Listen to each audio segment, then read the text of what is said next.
I have seen a lot of youngsters talking कि I'm not interested in politics. Politics is dirty game. I don't like politics. It's like saying that I'm not interested in pollution. No matter you are interested in pollution or not, pollution is affecting you. You are breathing the pollution. You are eating the pollution. Similar is the case with politics as well. That if you are not interested in politics, doesn't matter. Politics is interested in you, and politics is affecting you. Politics is deciding your life. Politics is deciding your career. तो ये जो पूरा का पूरा perception है कि मैं politics में इंटरेस्टेड नहीं हूँ, ये बिल्कुल गलत है, ये फॉल्स परसेप्शन है। अगर आप पॉलिटिक्स में इंटरेस्टेड नहीं भी हैं तो क्या होगा? पॉलिटिक्स ने तो आपको चारों ओर से घेर के रखा हुआ है ना। तो अगर तुम अपनी पॉलिटिक्स खुद डिसाइड नहीं कर सकते हो तो पॉलिटिक्स आपको डिसाइड करेगी। अगर आप ये डिसाइड नहीं कर सकते हो कि पॉलिटिक्स कैसी होनी चाहिए तो पॉलिटिक्स ये डिसाइड करेगी कि आप कैसे होंगे और आप कैसे बिहेव करेंगे।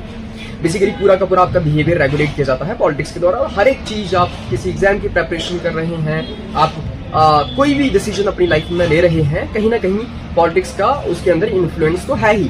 तो वन कैनॉट बी अपॉलिटिकल। जैसे अरिस्टोटल ने एक बार कहा था कि human being is a political animal, is a social animal.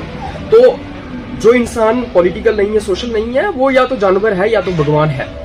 तो दूसरी बात यह है कि मैं देखता हूं कि एक सरकारी नौकरी निकलती है ना तो लाख नौजवान उसके ऊपर फॉर्म लगा देते हैं। हजारों की तादाद में नौजवान 10 सरकारी नौकरियों के ऊपर, 20 सरकारी नौकरियों के ऊपर फॉर्म लगाते हैं। लेकिन जब आप देखते हैं कि उस नौकरी की कंडीशन अगर आप देखें तो वो एक 4th क्लास नौकरी होगी जिसके अंदर 20-25 हजार सैलरी आपको मिलेगी। इवन ग्रेजुएट्स और पीएचडी होल्डर्स उसके लिए फॉर्म्स लगा रहे हैं। लेकिन जब एक कॉन्स्टिट्यूएंसी के अंदर एमएलए की पोस्ट आती है, मतलब जब चुनाव होने होते हैं, तो 7-8 लोग फॉर्म लगाते हैं। उस टाइम पे क्यों नहीं यंगस्टर्स फॉर्म लगाते हैं? क्योंकि एमएलए भी तो एक पोस्ट है, वहां पे वो तो बहुत बड़ी पोस्ट है, वहां प्रोटोकॉल है। लेकिन वहां पे सिर्फ और सिर्फ 7-8 लोग फॉर्म लगाते हैं, और वो भी वो लोग जो इन्फ्लुएंशियल फैमिलीज में से आते हैं, जो जिनका पॉलिटिकल बैकग्राउंड है एंड ऑल दैट स्टफ। तो मैं ये कहना चाहता हूं कि अगर कहीं पे अगर इलेक्शंस हो रही हैं तो वहां पे मास नंबर में पार्टिसिपेट करना चाहिए नौजवानों को। लगा दो 1000 फॉर्म उधर भी, and let the people decide कि कौन सा कैंडिडेट अच्छा है। 1000 नौजवान आ जाएं उधर आगे और फॉर्म भराएं।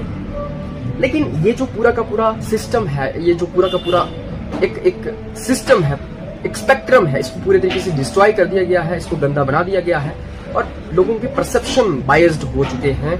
अब लोगों को बदलने के लिए बहुत वक्त लगेगा, और किसी इंसान के पास इतना वक्त नहीं है कि लोगों